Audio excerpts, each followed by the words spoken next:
హైడ్రా గురించి, నీ అక్రమాల చిట్టాల గురించి, నీ దందాల గురించి నేను మాట్లాడుతున్నాను. కానీ సామాన్య ప్రజల్ని వేధించే, భయభ్రాంతులకు గురి చేసేటువంటి పద్ధతులలో మీరు ఆలోచన చేస్తుందా రేవంత్ రెడ్డి అని చెప్పి అడుగుతా ఉన్నాం. ఇవాళ నువ్వేదో అనుకుంటున్నావు, ఏదో స్వచ్ఛమైన నీతివంతమైన స్టబ్బన్గా ఉండే ఆఫీసర్ అని చెప్పి. ఇవాళ కలెక్టర్ ఇవాళే కలెక్టర్ రాలే, అనాదిగా కలెక్టర్ ఉన్నారు అక్కడ.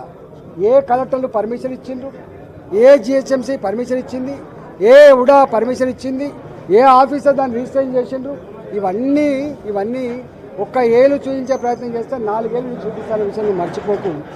ఆనాడు కూడా టీఆర్ఎస్ పార్టీ ప్రభుత్వం ఏర్పడిన నాడు అయ్యప్ప సొసైటీలో ఇట్లా ఇల్లు కూల్చేసే ప్రయత్నం చేసిండ్రు. 4 రోజులకి తూక ముడిచిండ్రు. ఆ తదుపరి ఏం చేసిండ్రో ఆనాటి హైదరాబాద్ ప్రజానికానికి తెలుసు. ఇవాళ మీరు కూడా ప్రజల సమస్యలు పరిష్కరించే దమ్ము లేక వాటి మీద చర్చించేటువంటి